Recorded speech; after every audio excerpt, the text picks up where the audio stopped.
Are you able to see this? Yes. Wonderful. So thank you again for inviting me to speak to you this morning. I'm, as Bernardo said, going to talk about the experience of the Sunshine Act in the United States. So to start with just a little bit of background, Bernardo already explained some contexto, Bernardo ya explicó un poco sobre lo que está pasando, explicó un poco de la ley, esta ley que hace in 2010 as part of the Affordable Care Act, which was a major piece of healthcare reform legislation in the United States. The actual open payments database that Bernardo walked you through went live in November 2014 with data from the prior year, 2013.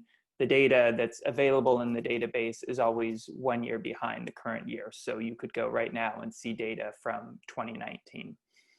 And the way it works, I'm happy if people have more questions about this during the discussion to provide more detail. But for now, I'll just give you a very brief overview. So drug companies, medical device manufacturers keep track of payments and items of value that they give to physicians and other prescribers over the course of the year. They then report that information to the government at the end of the year. There's a period where doctors can log on and see the payments that were reported in their name and correct any mistakes or challenge any payments that they believe they didn't actually receive. And then after that short period of correction, the data goes live in the open payments database and anybody is able to look at it the way that you saw during Bernardo's presentation. So the idea of the open payments database from some of the policymakers who initially conceived of the idea and enacted the policy was that this data would be an important resource for patients and the public. And patients could log on to this open database and see the payments that their physician had received over the course of the years. And the idea was not just that this would be information that would help inform the patients about medical decision-making, but that ultimately the assumption was that patients would prefer to see a doctor who hadn't received a lot of money from the pharmaceutical industry. And so when this information was made public, patients would start to select doctors that had received less money, and that would ultimately create an incentive for doctors to take less money because they'd like to recruit and retain patients. And in order to do that, they would have to take less pharmaceutical money because the assumption was that this was something that patients looking at the database would not like and would try to avoid. But of course, that phenomenon requires that patients are actually using the open payments database to make decisions about which doctors they see. So this is a question that people have looked at empirically really since the database first went live. Now, in 2014, the year that the database went live, this is obviously still very early on in the life of the database, but this was also a time at which there was a lot of news coverage around it because it was a brand new initiative. And a national survey conducted by my colleague Genevieve Cantor and some of her colleagues, they found that the numbers didn't look particularly impressive. So they found that 45% of respondents were aware of the general phenomenon of drug and device companies making payments and gifts to physicians. They found that only 12% of people were aware that this information was publicly available in this new database. And then even less than that, they found that only 5% of respondents to the survey knew whether their own doctor had received payments, which was part of the idea that people would in fact use this database to look up their own doctors. So at least early on, the numbers didn't look particularly impressive. They did a follow-up survey in 2016, and they found much the same. So their conclusions were that in the first couple of years, the open payments database had not increased the proportion of respondents who knew, oh, I'm sorry, it did increase the proportion of respondents who knew that payment information was publicly available. So people at least knew that this was a resource that they could use. But it did not change the number of people who were aware of the general phenomenon of industry payments to doctors. And I think most importantly, it didn't significantly increase the proportion of respondents who knew whether their physician had received industry payments. So it looks like 2 years in that people weren't using the database to look up their own doctors in the way that some policymakers imagined that they might have. So I think if you just looked at those numbers about people's awareness of the database and their use of the database, you might conclude a couple years in that open payments was a failure and that people weren't really using it in the way that they had been intended to. But I think if you're only looking at that, you're only seeing part of the picture. And to really understand the impact of open payments in the United States, you have to look at a broader range of users. So in addition to the data going directly to patients and publics, there's a broader range of audiences who actually have made pretty effective use of the data over the years. And I'll talk about three different groups in my remarks. So academic researchers, members of the media, and policymakers. And the reason that I have arrows between these different groups is it's often the case that work done by academic researchers is covered and amplified by the media. That in turn can influence policymakers. And those relationships can go the other way as well. So policymakers sometimes go directly to the database for different investigations or other activities. Those, again, can be amplified and shared by the media, and that can sometimes influence academic researchers to look more closely at a particular question. So what I want to do in the remainder of my remarks today is give you some examples of the way that these three different groups have used the open payments database and what sort of impact that has had. So I'll start with academic researchers. So since the open payments database went live in 2014, there has been hundreds of academic papers who've used this to investigate different kinds of research questions. And I would say that the most common type of study is one like this that uses open payments database. Que utiliza la base de datos de Open Payment para explorar asociaciones entre los pagos de la industria, entre médicos y el comportamiento de algunos que prescriben y que se predice algún tipo de comportamiento. Este es un ejemplo del estudio. Miraron la asociación entre los fabricantes de opio, médicos y aquellos que prescriben como consecuencia opia al año siguiente. Una de las cosas que hicieron en este estudio, se puede ver al lado derecho, la gráfica, es que miran la relación entre la cantidad de las diferentes cenas que se recibieron, las que pagaron los fabricantes de opio y luego cuánto entregó de recetas de opio el médico al año siguiente y cuál fue la relación entre las comidas que recibieron en el 2014 estos médicos, cómo aumentó la cantidad de recetas al año siguiente.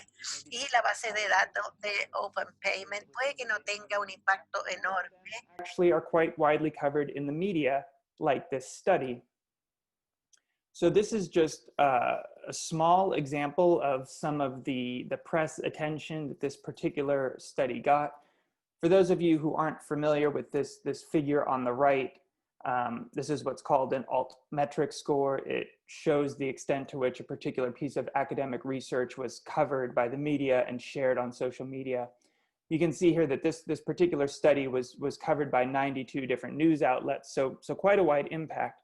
And I think one thing that's really notable is the way that reporters and media outlets cover these academic studies. They tend to use language that is perhaps a little bolder and a little bit less cautious than the ways in which academic researchers often describe their own studies. So you can see, for example, this headline in the middle of the slide here. The way it was described to people is that drug companies bought doctors fancy meals, and then those doctors prescribed more opioids. So this was a story that a lot of people, even if they weren't reading the academic literature, may have seen in the press in various ways or on social media.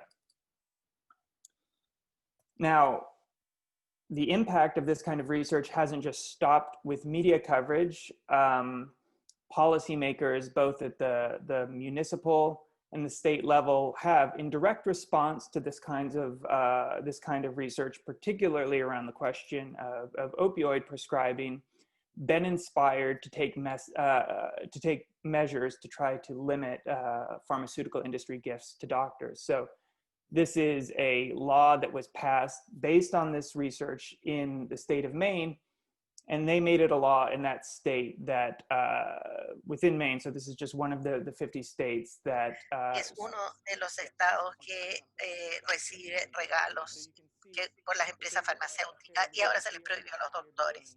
Así que hay un camino claro entre lo que amplification of that research in the media, and then a response from policymakers to try to take steps to limit gifts to physicians. So that's one way in which the database has been impactful, starting with academic researchers. So as I said, media members themselves often go directly to the database and have become increasingly skilled at using this in investigative journalism. So a particularly big study, a big story a couple of years ago involved Jose Baselga, who was the chief medical officer at Memorial Sloan Kettering, a major cancer center in the United States. And the way that the reporters did this story, it was fairly simple. They looked at disclosures that he had made for conference presentations and in journal publications, and they compared what he had disclosed there to what was reported in Open Payments database, and they were able to say, look, here's all these payments that he received that he wasn't actually disclosing the way that he ought to have been in his publications and in his conference presentations. And this turned into quite a big story. He eventually resigned his position at Memorial Sloan Kettering, actually went into industry after his resignation. But the reporters that did this story ended up doing a series of similar stories where they looked at what doctors had disclosed in various public materials and compared it to what was in the Open Payments database and highlighted these discrepancies. Now, I think it's really notable that the media members who are reporting on these stories, they're not reporting on people like the first kind of doctor that Bernardo shared in his remarks, you know, somebody who had received $35, $50 over the course of the year, maybe a couple of lunches from the pharmaceutical industry. They're focused on these people, typically like Dr. Baselga, who have received hundreds of thousands or maybe even millions of dollars over the years from the pharmaceutical industry. And that's an important point that I want to come back to, because I think the stories that the media chooses to focus on really shape the way that the public ultimately ends up understanding this phenomenon of industry payments to doctors. But I'll come back to that. So this reporting, again, it had an impact in that people learned about it, but it also quite directly led to changes at academic medical centers. So you can see this is a follow-up story by the same reporters. Memorial Sloan Kettering, as a result of the scrutiny that they received from this particular story, they changed their policy and they announced that top executives at the academic medical center would now be banned from serving on corporate boards of drug and device companies.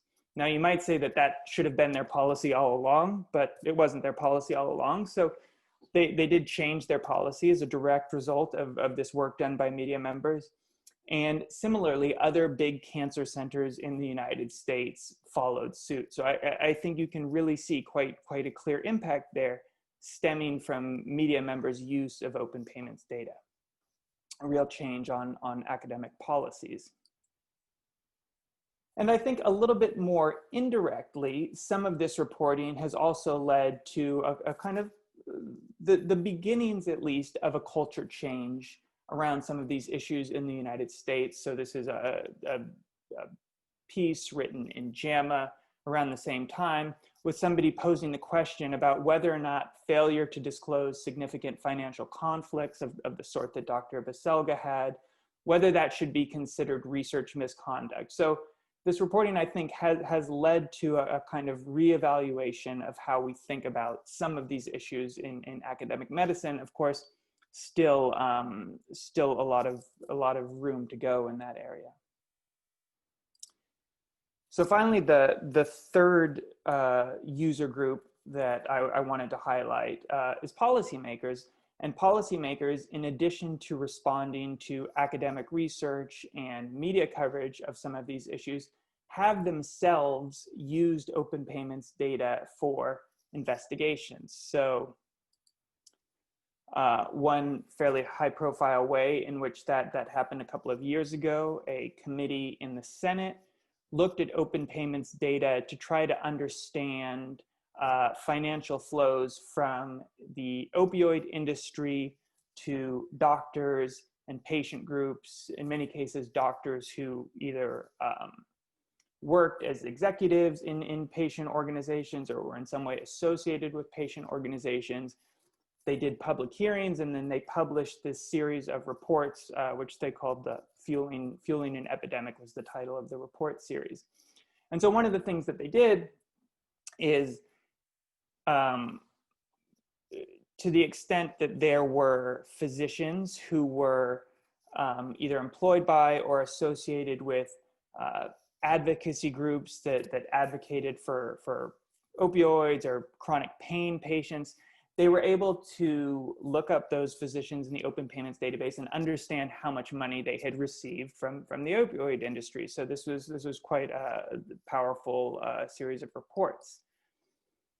And as I said, to go back to this dynamic about different users of the open payments database influencing each other, these investigations didn't just stay within Congress. They were picked up and amplified by the media, and this was a major story in the United States of media outlets covering this work that the Senate was doing that used open payments data. So I think to come back to this, this figure that I showed you originally, I think if we just look very narrowly at the left side and we think about the extent to which this data has directly influenced patients and the public, we might be inclined to say, well, there actually hasn't been a major impact. But when you think about the ways in which these other groups, academic researchers, members of the media, and policymakers have used the data, you can actually see that it really has changed quite a bit in the United States. But the last thing that I'd like to talk about is the way in which activity by these three groups, academic researchers, the media, and policymakers, ultimately does make its way back to the public and sort of indirectly influences patients and the public, even if they're not looking at open payments data directly. They're gathering insights about this that is filtered through media coverage. And as I mentioned earlier, I think that media coverage often focuses on the biggest scandals, the most sort of shocking stories. And I think that does influence the way that patients and the public understand these kinds of issues. So one potential concern is that this can have some unintended consequences, particularly around patient and public trust in the medical establishment. So the study, the team that I mentioned earlier, Genevieve Cantor and colleagues who have done this series of national surveys around public knowledge and attitudes towards industry payments to physicians. One of the things that they've found is that the life cycle of open payments in the United States has been associated with a drop in trust in the medical profession. Now, you might say that on its own isn't particularly problematic. Maybe people should trust the medical profession a little bit less than they did before, if in fact people in the medical profession are doing things that they shouldn't be doing. So that in and of itself is maybe not particularly concerning. But I think the second finding is concerning. So they also find that the open payments database has been associated with people having lower trust in their own physician regardless of whether or not they knew that their physician had received payments. So to kind of explain that, what that suggests is people aren't using the data to necessarily sort of make an informed choice and update their opinion about their doctor based on data. I think they're hearing these stories generally, and that looks like it has led people to have lower trust in their own physician, even if that physician is not actually receiving payments from the industry. And of course, that is not the intended effect of the open payments database. The idea is that, you know, physicians who are free of these pharmacies should be rewarded for that. But because people are receiving this information not in a very structured, careful way by going to the database, but sort of through some of this media amplification, the message often contains a lot of noise, and the signal might not be as clear as we want it to be. So what does that mean? I do think one important takeaway is that in the era of open payments, there needs to be some affirmative measures to maintain physician trust in their doctors for the right reasons, which is to say, if those doctors are avoiding conflicts of interest or managing inevitable conflicts of interest. So the authors of this paper suggest a couple of steps that can be taken. One is that institutional policies, so hospitals, academic medical centers, can try to do a better job of explaining financial ties and putting them into a context that helps patients to understand them. They also suggest that maybe physicians as individuals who don't have industry ties need to take some affirmative measures to advertise or broadcast that to patients so that they understand it and don't lump all physicians together. But I think the bottom line is that patients and the public really need to be educated to understand and use information about physicians' industry ties. We can't just expect that they will be able to make sense of this because most patients and the public don't sort of think about these issues all day long as people in our world often do, and we need to be mindful of that. So the very last thing I want to say is I think another impact of the Sunshine Act in the United States has been that there's just a greater expectation of transparency in the healthcare system now, and there's signs that that's extending beyond just doctors. So one of the things that's come out of some of these Senate investigations is people saying, look, we have a Sunshine Act that covers industry payments to doctors. We've done that, but why shouldn't we extend this law so it also covers, for example, industry payments to patient groups who are involved in the policymaking process? And I think that that's a direct result of people getting more familiar with this idea of transparency and having a greater expectation that there should be transparency in the healthcare system. So I think I will leave these last 2 points to talk about during the discussion if people are curious, but just to say that in the 6 years since we've had open payments in the United States, there's been a slight drop in the number of physicians receiving payments from the industry, but the per physician value of those payments really hasn't changed much. So I think if you're just looking at the end point of how much money are doctors receiving from the pharmaceutical industry, we haven't yet seen massive changes of that. But I think there have been the kinds of broader cultural and policy changes that I've talked about. So just a couple of takeaways that I'll leave you with. From what we see, most patients aren't directly using open payments. Researchers, journalists, policymakers are. We have seen this decrease in trust linked with the rollout of the open payments database. And that's potentially because of the way that people see these stories that focus on the kind of worst actors and the biggest profile cases. And we've also seen recently calls for expanding the Sunshine Act that I think stem directly from greater expectations around transparency that the Sunshine Act has helped to introduce. So I'll leave it there. Thanks very much again for inviting me to speak to you, and I'm happy to talk about more of this during the discussion.